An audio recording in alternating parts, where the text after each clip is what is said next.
Hello, everybody. Thank you for joining me today, and I do truly appreciate it. I want to talk to you today about a book that I just recently read, and it's the second book. I started two books kind of about the same time, but I'd never read anything on any sort of an e-reader ever. Every book I've ever read has been holding paper, just like the old timers did hundreds of years ago, holding books in hand, paper books, and reading them.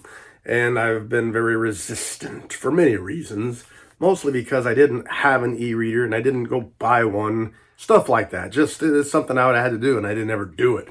But I bought my wife a couple of Kindles, and I think it was last year or the year before, I bought her a Kindle Paperwhite, and it's actually this one right here. And she's got her little snazzy case thing on it.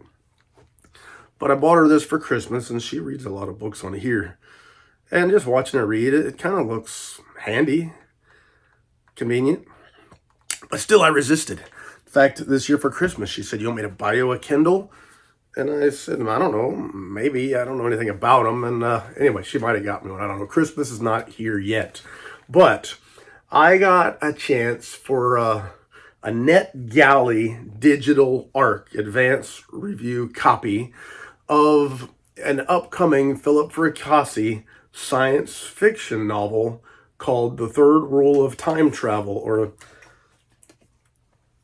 as I like to call it, The Third Rule of TIM3 Travel. I mean, that's what it says, TIM3 Travel. Thanks for the shout out, Phil. Thanks for putting me in the title of your book. I loved your book, by the way. Spoiler alert, the book was fabulous. But anyway, I started this one first, and then, through no fault of its own, Robert McCammon's new book, Leviathan, came out, and I was able to get it as well. And I was going to meet Robert McCammon, and for some reason, I just felt like I had to read the last book in the Matthew Corbett series before. So I crammed, boom, read that one in a few days and crammed it in. And then I got back to this one, The Third Rule of Time Travel. Here's right up front, reductive rating. Both books are 5 stars. Leviathan, the last book in the Matthew Corbett series, and the book I'm here to talk to you today about, The Third Rule of Time Travel, or The Third Rule of TIM3 Travel. 5 stars. 5-star books. A little bit about Philip Fracassi and my experience with him to begin with. I had never heard of the author, but there's a publisher called Earthling Publications who does a Halloween series. And a book that they were going to be publishing in their upcoming Halloween series was called Boys in the Valley by an author named Philip Fracassi. And I never heard of the guy. And I wouldn't have bothered buying the limited edition book or reading the book. Honestly, that's just, I never heard of him. Wasn't going to bother. I have lots of stuff I need to read. Luckily for me, a guy by the name of Jeff Terry, who has a YouTube channel called The Jeff Word, he had gotten an advanced review copy of that book, read it, and said it was phenomenal, fabulous, terrific. It's terrific. So I went ahead and ordered it. And guess what? He was right. It was terrific. So I ended up getting another book by Philip Fracassi called Gothic, another novel by him. I read it, and I really liked it. And then from there, A Child Alone with Strangers, and Sarafina, all fabulous novels. And then now, Third Rule of Time Travel. Each novel is different. I couldn't put any one of them together. Boys in the Valley has horror elements. So does A Child Alone with Strangers.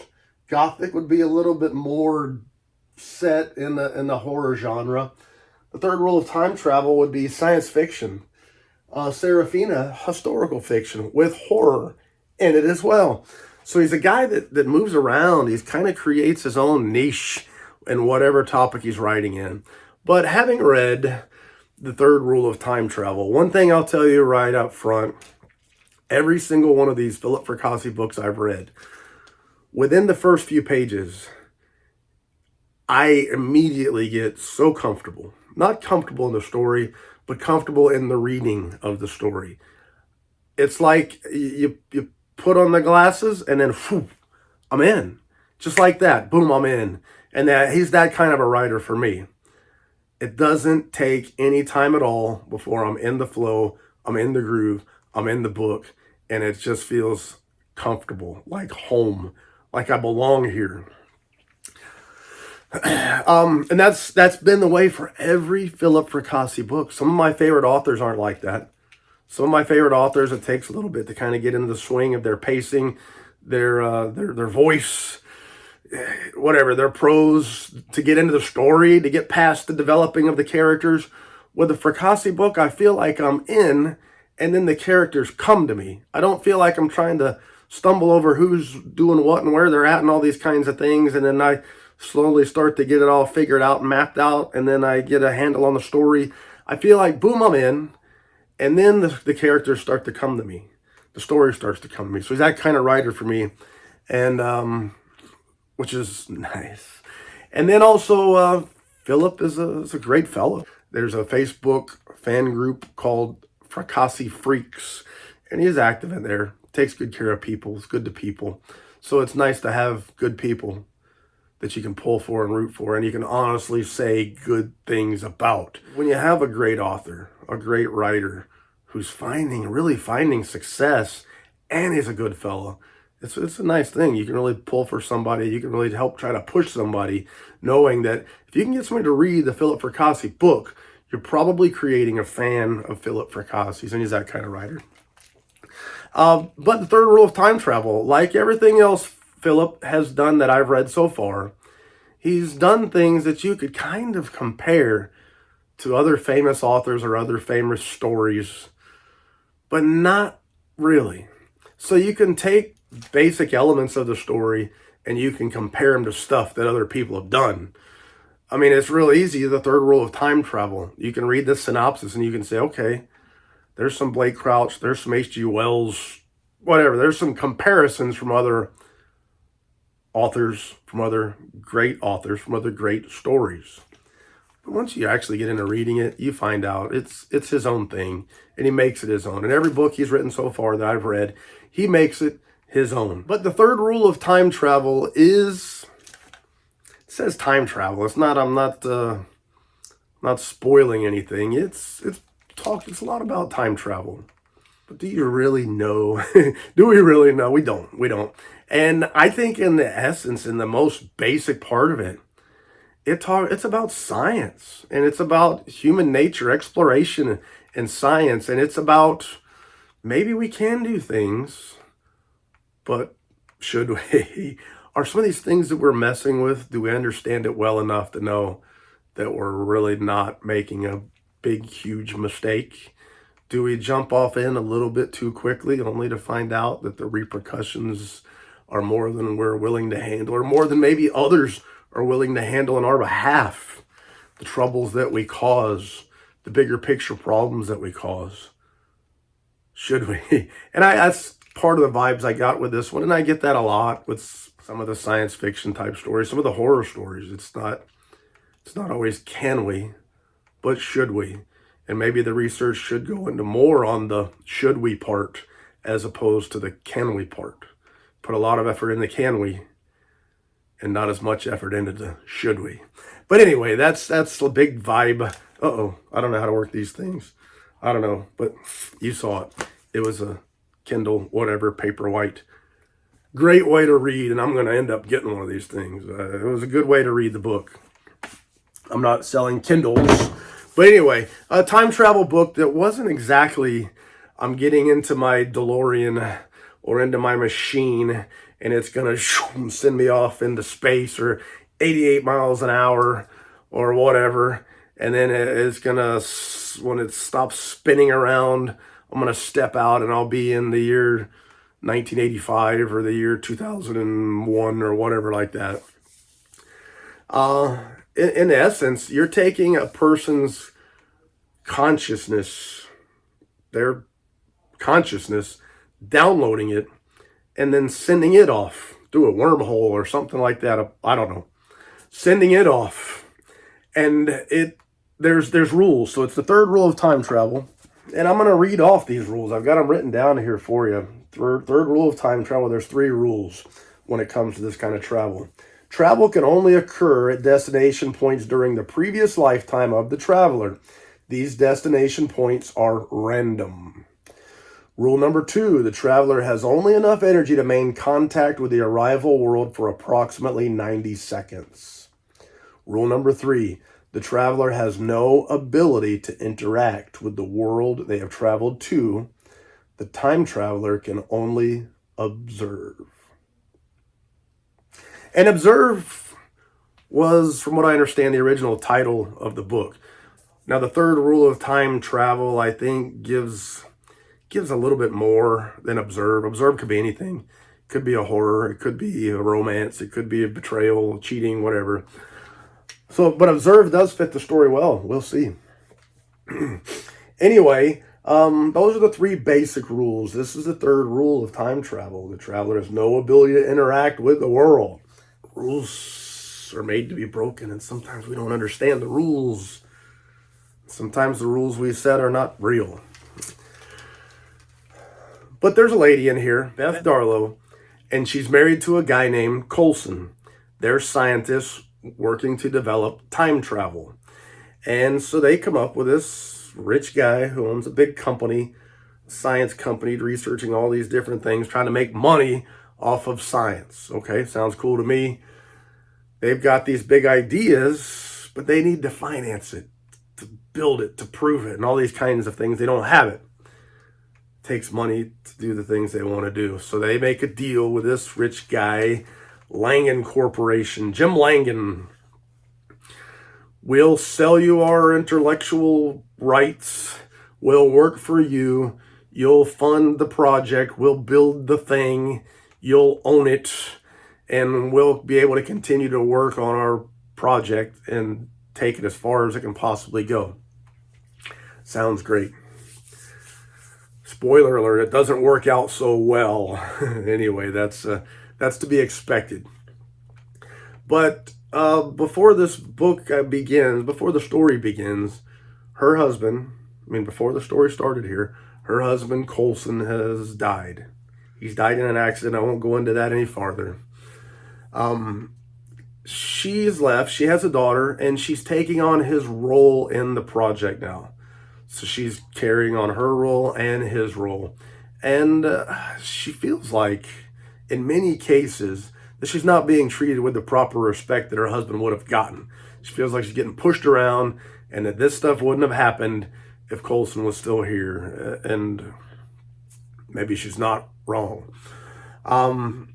But things on her experiments, the things that Coulson was doing before, I'm not going to go into the details, but things aren't going right. There's bad results are happening, and they don't make sense. They can't figure it out. One of the things they got to figure out with this time machine system was, one of the rules there is it sends you to random places in your history, and they're trying to figure out how to target it. If you just hook this thing up and you go randomly to any point in the past of your life, well, that might be cool for 90 seconds.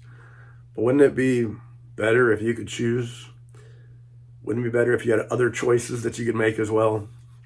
And so that's part of the big part of their research.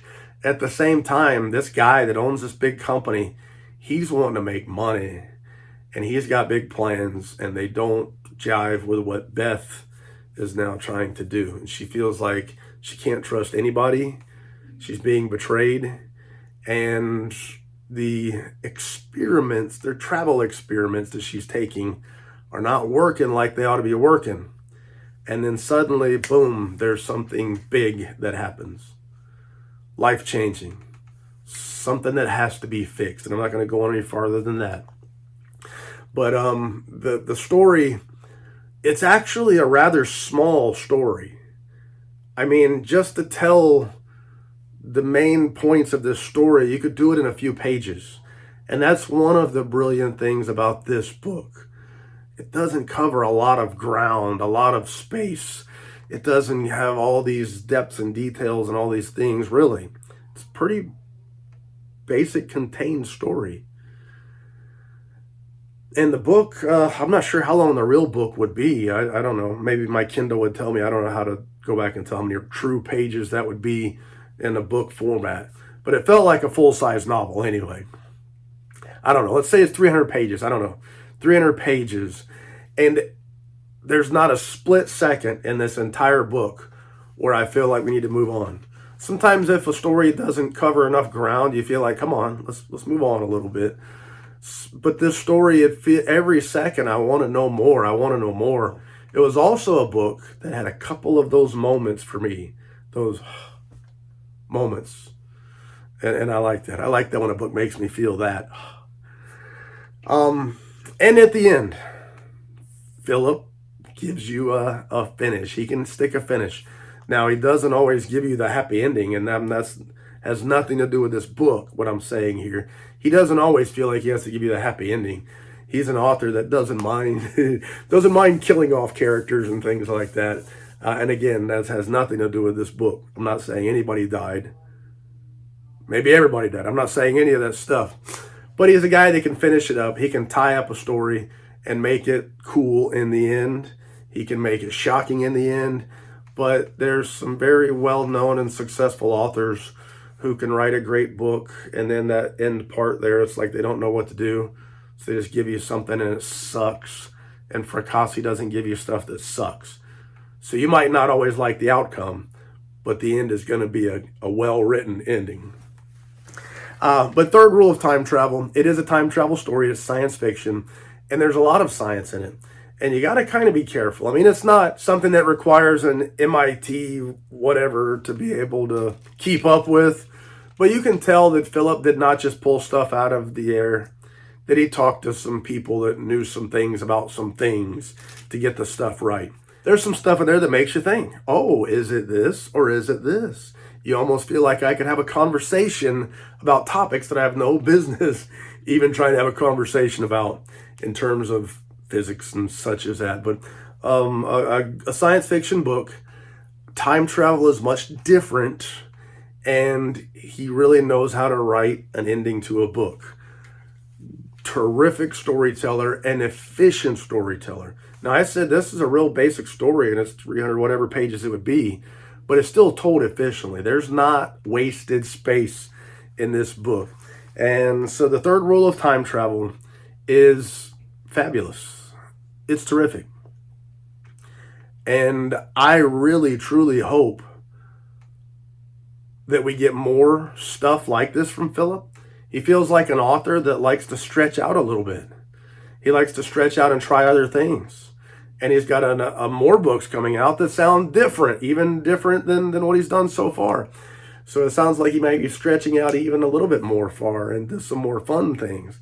But a great world, and Beth and Izzy and Coulson, they're all great characters, and I feel like I need to go back again, be there again, and relive it again. A great story. I couldn't recommend it highly enough. My opinion, it's probably Philip Fracassi's best novel. Strong words. I know, he's written some really good ones. It's a 5-star book, and I feel like it's his best. And it could conceivably be one of his most remembered. I think it'll be hard for anybody to beat Boys in the Valley in terms of a book that's well received because of its genre, that's well remembered. But I think the third rule of time travel, I mean, marketing and stuff has a lot to do with how many people read your book. But I think the third rule of time travel is one that years from now, people could still read and say that was one of the greats. One of the greats. I mean, there's some greats. I haven't read a big pile of them. Of course, H.G. Wells' The Time Machine. Unbelievably fabulous book. Blake Crouch, I mentioned his name. He's written a couple. Now, Recursion is true time travel. Dark Matter is something a little bit different. Traveling from whatever it would be, different realities. This book kind of fits in there somewhere. But again, I think the third rule of time travel really, really does it. I don't want to say better than or anything like that. But I honestly think the third rule of time travel is his best book that I've read so far out of those 5 that I've read. His 5 main novels. Which is really saying something. His 5th novel major novel. It's seen a release and all that kind of stuff, fictional book, and it's his best. That's saying something. That's saying that this author is going places. Your first or second book, the books that you've spent years and years and years working on, stands to reason that those might be your best, and it's very easy to consider the fact that what you release after that might not be able to stand up. You might not be able to go back there again. But to throw something out there that's fabulous, throw something else out there that's fabulous, something else out there, something else out there, and then a fifth novel, and it may be his best. Holy cow. Holy cow. Where can Philip Fracassi go from here? Well, I hope the sky's the limit. I hope he makes a gazillion dollars and writes all the books that he wants to write and gets all the success and fame and appreciation that he ever wants and all that kind of stuff, because he's done it. He's a great fella, a great writer, and I can't wait to see what comes out next. I know a couple of books that are coming out soon, and I can't wait for them. Anyway, I can think of more lives to tell, so thank you for your time. I do truly appreciate it. Order The Third Rule of Time Travel. I'll put some links in the description for you. I've already ordered hard copies, a soft cover, and then there's going to be a limited edition coming. I've ordered a hard copy. I'll put a link in the description for a small press publisher that's supposed to be getting signature plates with the book. So you can buy the book, get a signature plate, a signed thing signed by Philip Fracassi that you can either lay in the book or you can peel it off and stick it in the book like a sticker. Book plate. C'est la vie. Baby. Doo-doo.